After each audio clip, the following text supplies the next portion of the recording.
Let me show you how to draft a full bustier, a bustier that is going to be very full. If you are looking forward to make a bustier that is going to be very full, this is a good tutorial for you. I've actually posted this tutorial before, but I feel like reposting it again this time around, doing voiceover on it.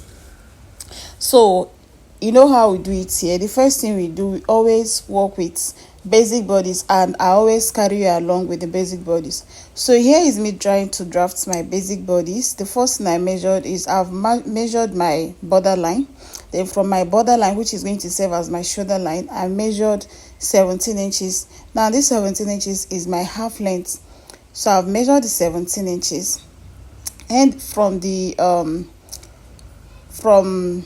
17 inches, if you want a smaller blouse, maybe you want it to use it as a corset base, inbuilt corset base, from your waistline go down with 5 inches. If not, if you are making a normal blouse, just go ahead and take your actual blouse length. So I've gone ahead to take my blouse length because I'm actually making a normal blouse. So after taking your blouse length, the next measurement you are going to get your bust point. So my bust point is 9.5. I've gone ahead to measure my bust point. So after taking my bust point, the next measurement I'm going to take is my under bust, which is 13.5. I'm going to go ahead and mark it as well. So after my under bust, the next measurement I'm going to take is my arm side measurements. Now, this is how I do my basic bodies, right? I measure everything. Like I basically don't use formula in some things. Now how I get my arm size, I measure my arm size circumference, then divide it by 2. Anything I have from my shoulder to wherever it gives me, so I will just take it from my shoulder. So mine is 8 inches, which was 16 inches initially, then divided by 2, that's 8 inches. I've gone ahead to mark it. Then the next thing you're going to do is you're going to label everything. All the lines you have there, you have to label them, so you don't go and mix one with another. So after that, the next thing we are going to do, we are going to go into the bustier. Now this kind of bustier is not the regular bustier you know about. I don't know, maybe you know it. So the first thing I'm going to do, I'm going to come to my bust point. You know, my bust point measurements. Then I'm going to divide my nipple to nipple by 2. I'm going to be using the word nipple to nipple so you understand what I'm trying to explain. I'm going to divide my nipple to nipple by 2. Whatever I have, I'm going to measure it on my bust point.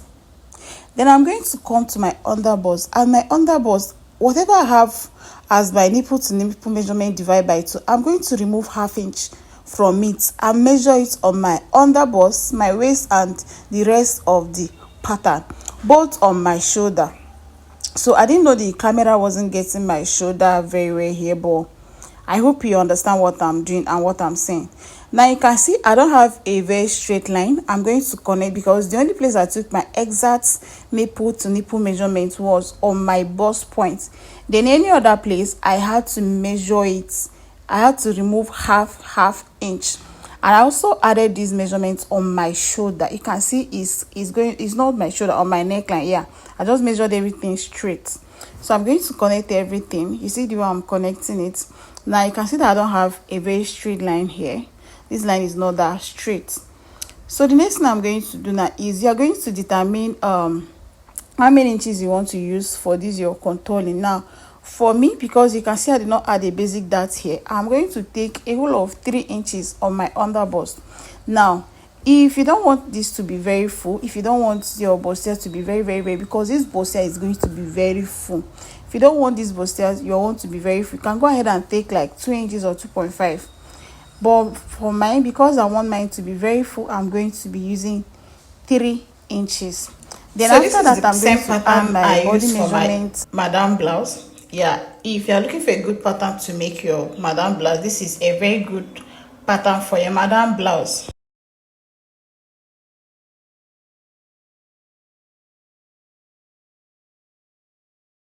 Straight to our neck, we are going to go to that line. So I'm just trying to blend out this line very well.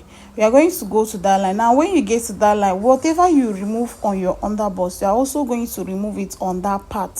So as I've measure 3 inches on my underbust, I'm also going to remove 3 inches on that part. I hope you are seeing what I'm doing. So from your bust point, just come down with 1 inch, then connect the one from the shoulder to your bust point first. You have to, don't make this mistake I made, because I actually wanted to connect it 1 inch before my bust point and it didn't sit the way I wanted, so I had to like connect it back to my bust point direct.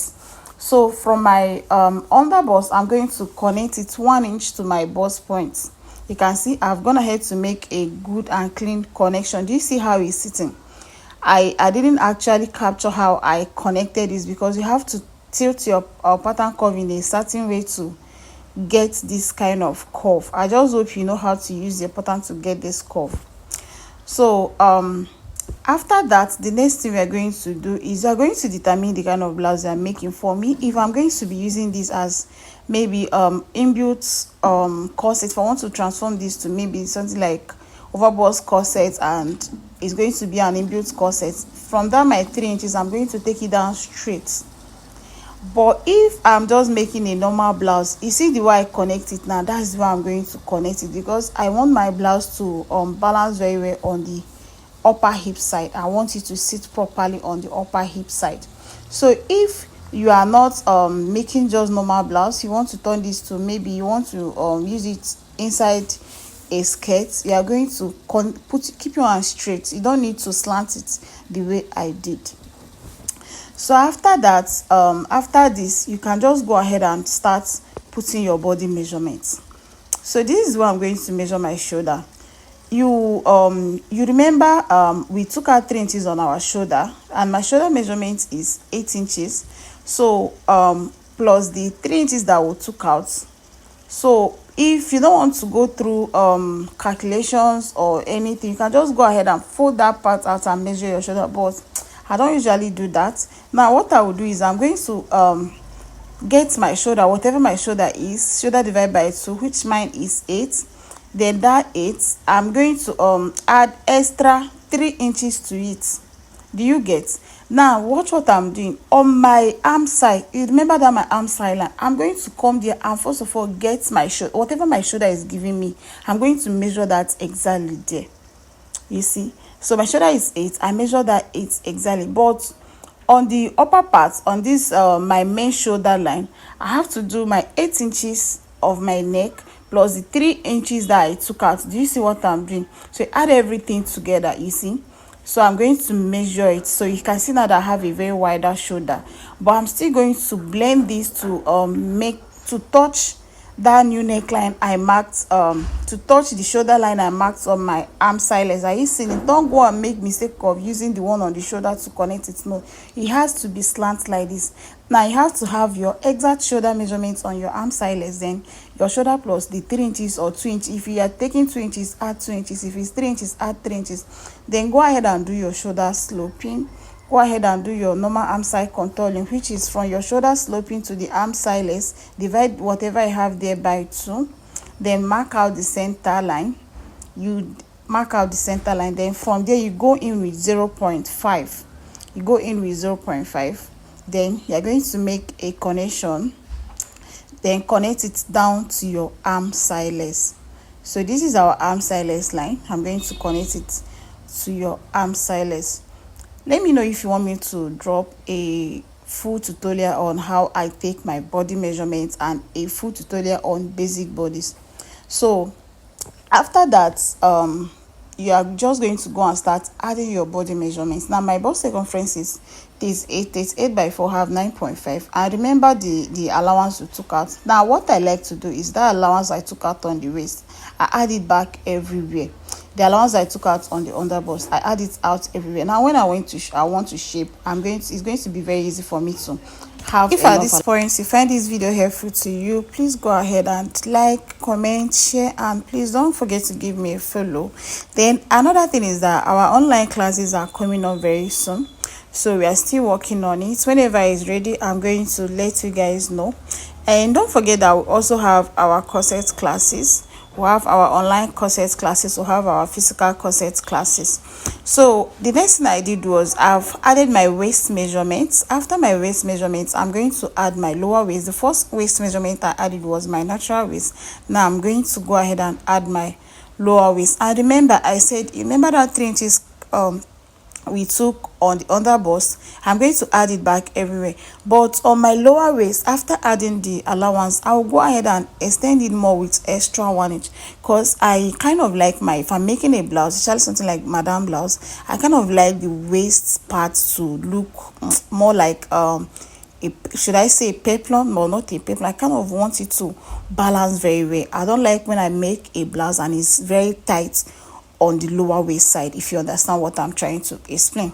So this is it. This is the whole bustier, and the next thing you are going to do is, please go ahead, and if you want to add a little bit snatched effects, which I'm not going to add on my own, you can go ahead and remove like 1 inch from your waist and reconnect it. But you can see that I have a very nice shape here, so I don't need to remove anything from the waist again. I don't really need to. Then the next thing I'm going to do is to add my side bust. That this is very important, don't forget. So from my bust point, I'm going to come out with 1 inch. You can see I measured 1 inch outward from my bust point.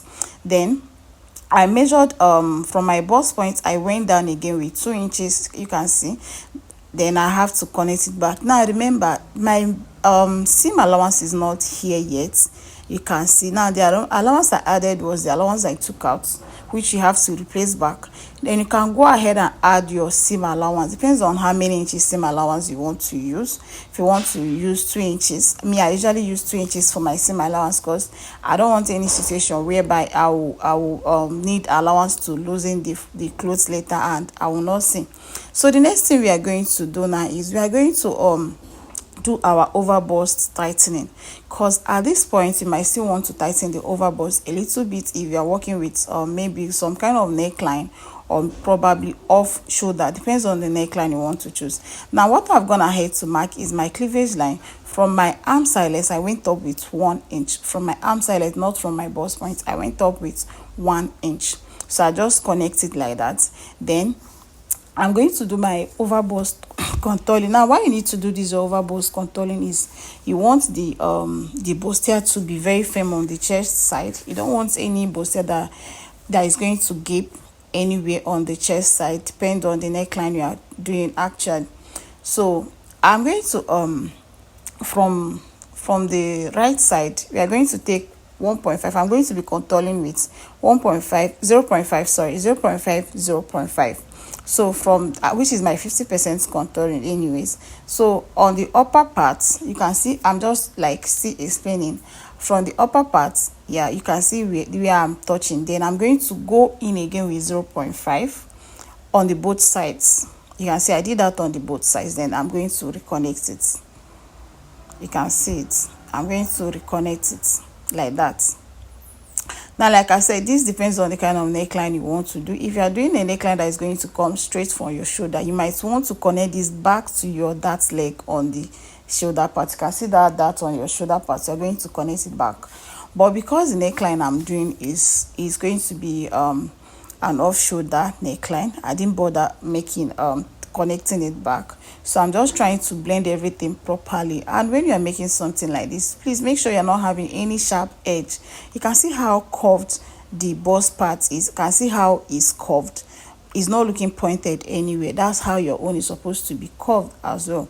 So at my under bust, I'm still going to go ahead and take 0.5 inches on the right side, only on the right side, because I kind of want it to be very firm, right? So I don't want I want it to push my bust very well.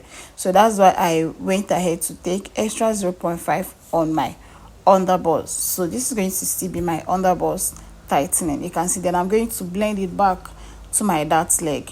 So this is all about this bustier. The next thing you are going to do is you are going to determine any neckline of your choice. You are going to after determining the neckline of your choice, you are going to determine your hemline. You can do any hemline of your choice. So guys, this is the end of this video, and I hope you find this helpful. I'm going to be posting more, especially the sleeve tutorial.